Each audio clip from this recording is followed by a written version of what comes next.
Sampurasun, Sampurasun, Assalamualaikum warahmatullahi wabarakatuh. Hari ini kita akan berbicara mengenai thorium.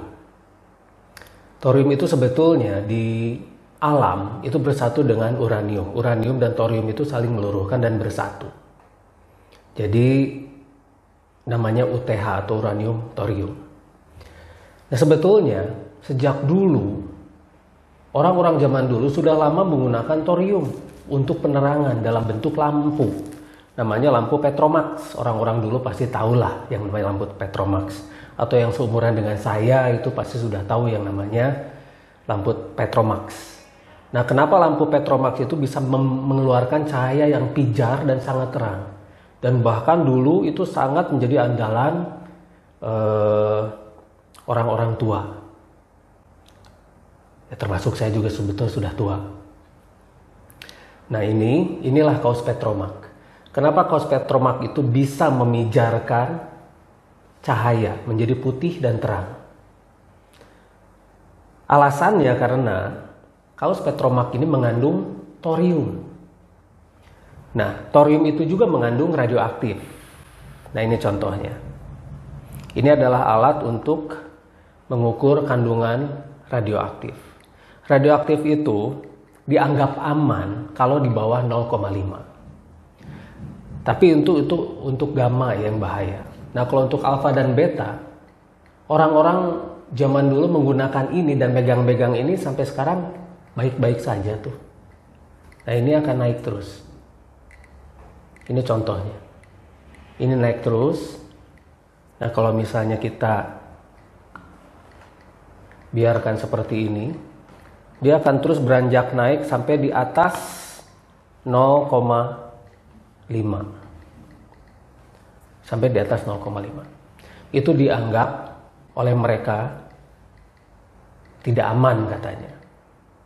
Tapi secara fakta, orang-orang tua yang menggunakan kaos-kaos Petromax ini dan menggunakan Petromax itu baik-baik saja. Umur mereka malah panjang-panjang. Ini sudah di atas 1, sekian. Ini nih, kalau misalnya kita fokus seperti ini.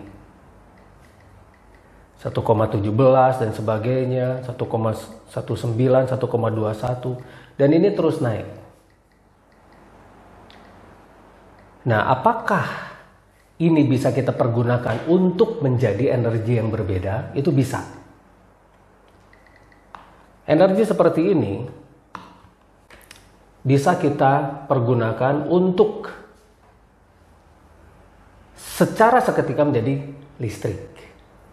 Ini, kalau misalnya kita masukkan ke dalam reaktor thorium ini adalah reaktor untuk membuat thorium berubah menjadi listrik. Reaktor ini kita rancang sendiri, kami rancang sendiri, ya lebih tepatnya saya rancang sendiri. Nah, di sini tidak ada listrik.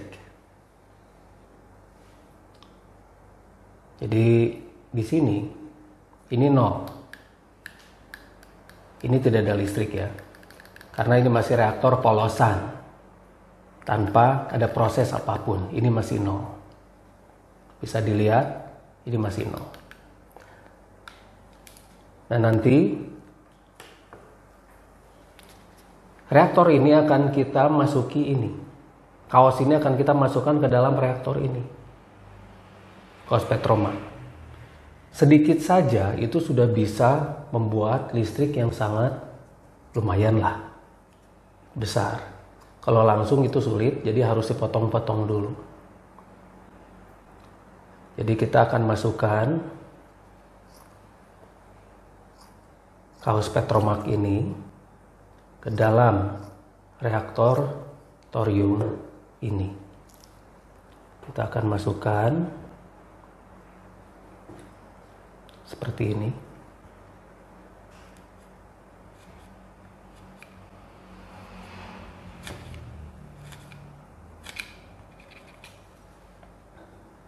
Ini juga.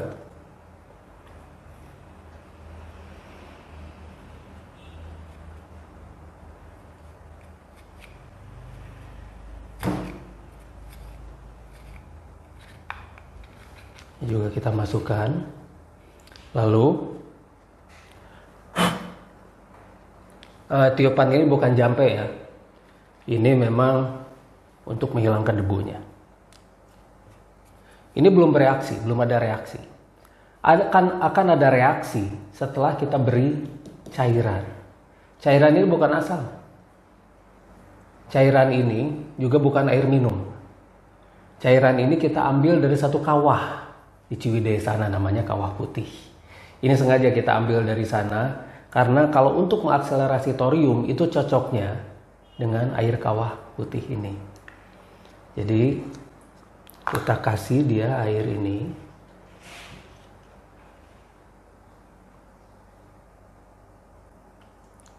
Ups.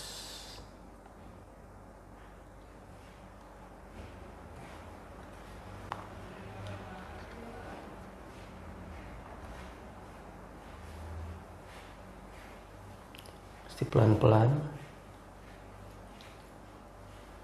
Karena kalau tidak akan menjadi budal atau si airnya menjadi keluar. Gak apa-apa ini, gak apa-apa basah. Jadi biar kelihatan ini tidak ada rekayasa ya. Ini tuh bukan sulap, bukan sihir, ini sains.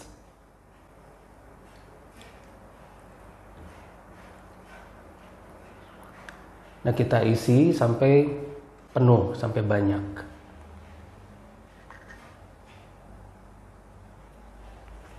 Terus kita isi seperti ini. Nah setelah yang satu penuh kita ke yang satunya lagi. Kita kembali isi yang satunya lagi seperti ini. Sampai penuh. Sampai benar-benar penuh. Jadi jangan sampai tersisa. Nah, kita coba sekarang. Setelah penuh seperti ini kita coba. Ini ada berapa volt.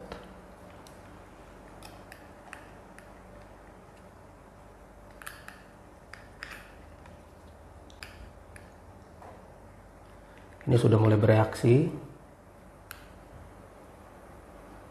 Sudah ada sekitar 4,5 volt. Ini kabelnya menghalangi ya. Kabelnya menghalangi. Kita pakai ini. Kita balikan. Seperti ini.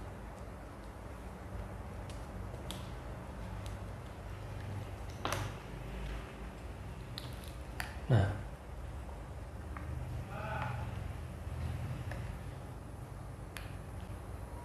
Sudah ada 4,57 volt. Sudah ada 4,57 volt. Seperti ini. Jadi kita sudah punya listrik sekarang. Nah tinggal listrik ini dicoba. Tinggal kita coba listrik ini. Kekuatannya seterang apa. Dan apakah sudah bisa dipergunakan di masyarakat. Kalau dulu yang namanya Petromax kan itu harus pakai minyak. Itu dibakar. Jadi si kaosnya ini dibakar, dihembus oleh udara yang panas. Lalu setelah itu baru menghasilkan cahaya. Nah kalau ini bukan hanya sekedar cahaya nanti kita pergunakan itu. Nanti kita akan pergunakan ke banyak keperluan-keperluan lain. Setelah ini kita akan gabungkan untuk menggerakkan turbin. Perhatikan. Perhatikan cahayanya begitu terang. Jadi sangat terang.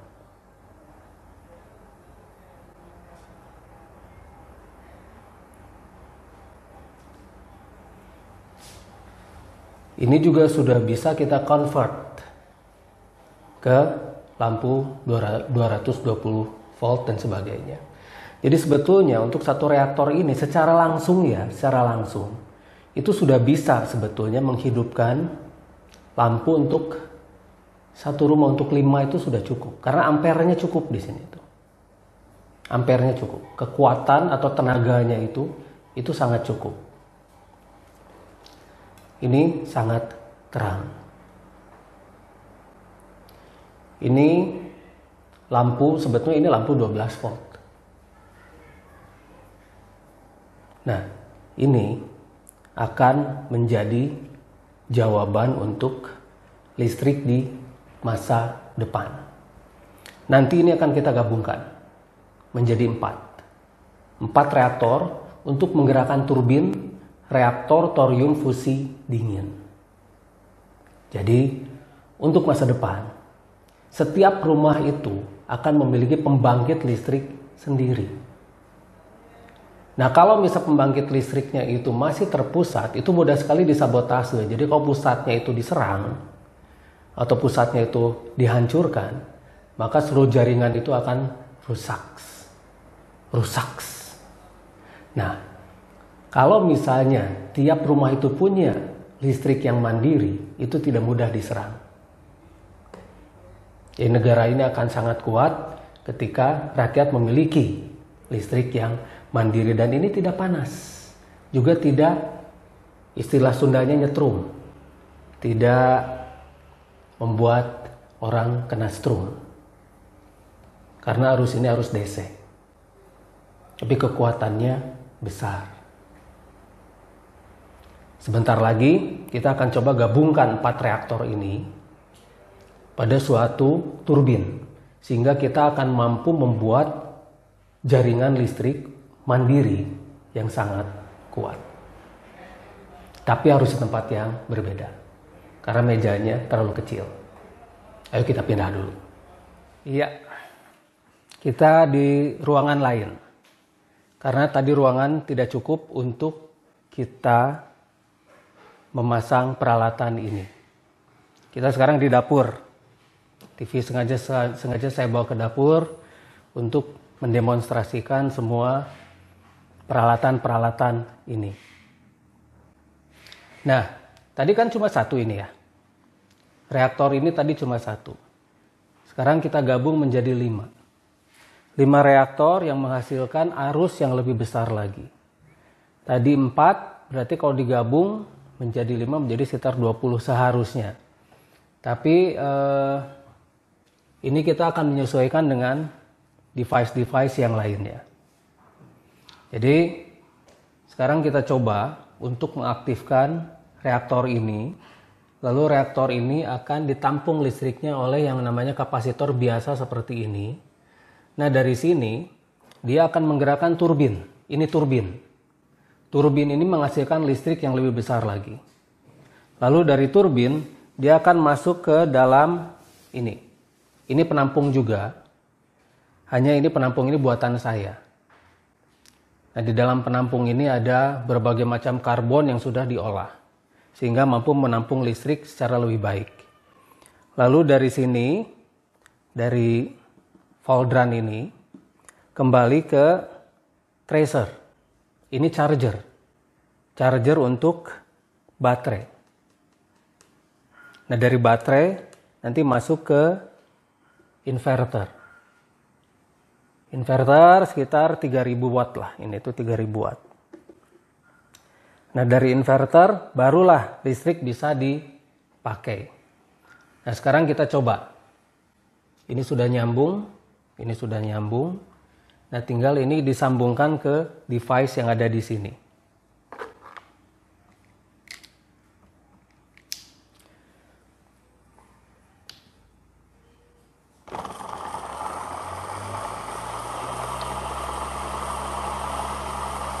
Turbin sudah berputar. Turbin ini memiliki 6 coil.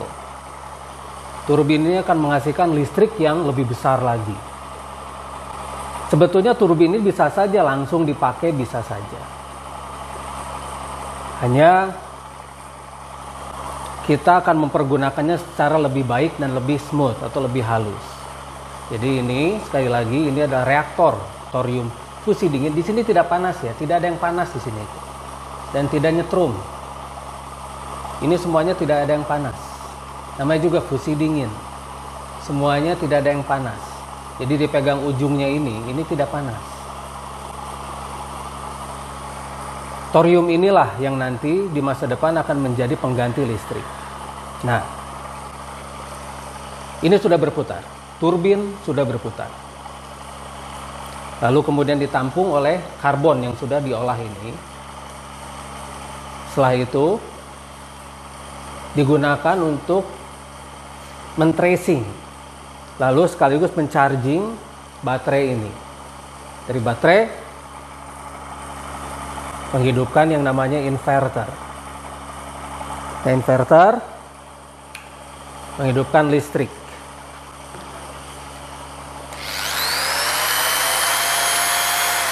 Untuk rumah tangga, untuk alat-alat rumah tangga juga sudah bisa. Misalnya untuk menghidupkan kulkas, TV.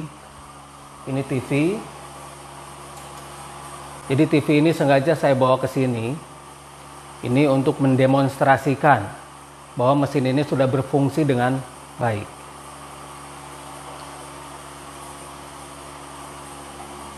Nah ini sudah berfungsi, TV sudah berfungsi dan bisa dipergunakan sekaligus untuk peralatan yang lain. Ini sudah pure sine wave dan ketika kita pakai pun itu tidak mempengaruhi TV dan tidak mempengaruhi lampu. Tidak ada turun naik di lampunya atau tidak ada spaneng seperti itu. Tap itu tidak ada.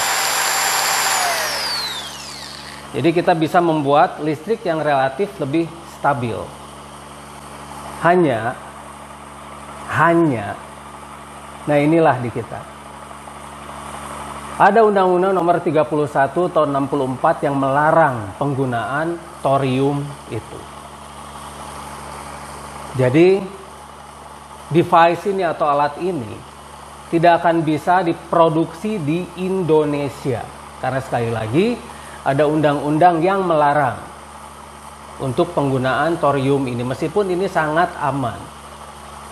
Dan orang-orang tua kita pun menggunakannya, itu sangat aman, menggunakan puluhan tahun tidak ada masalah. Tapi apa daya?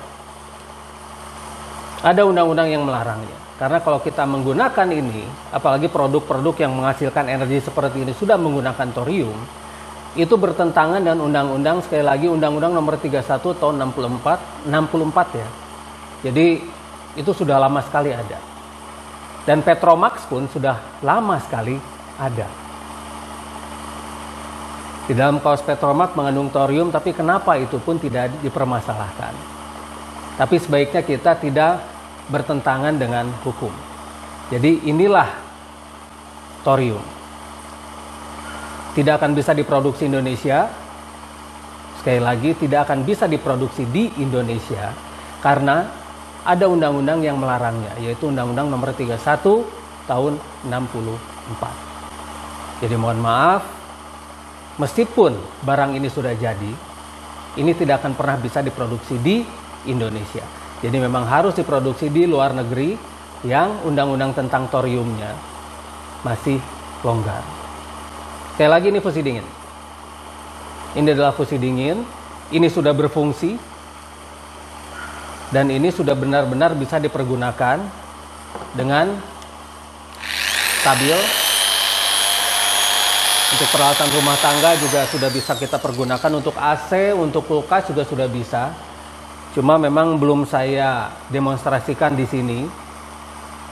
Karena keterbatasan tempat, karena ini dapur sebetulnya. TV juga saya bawa ke sini.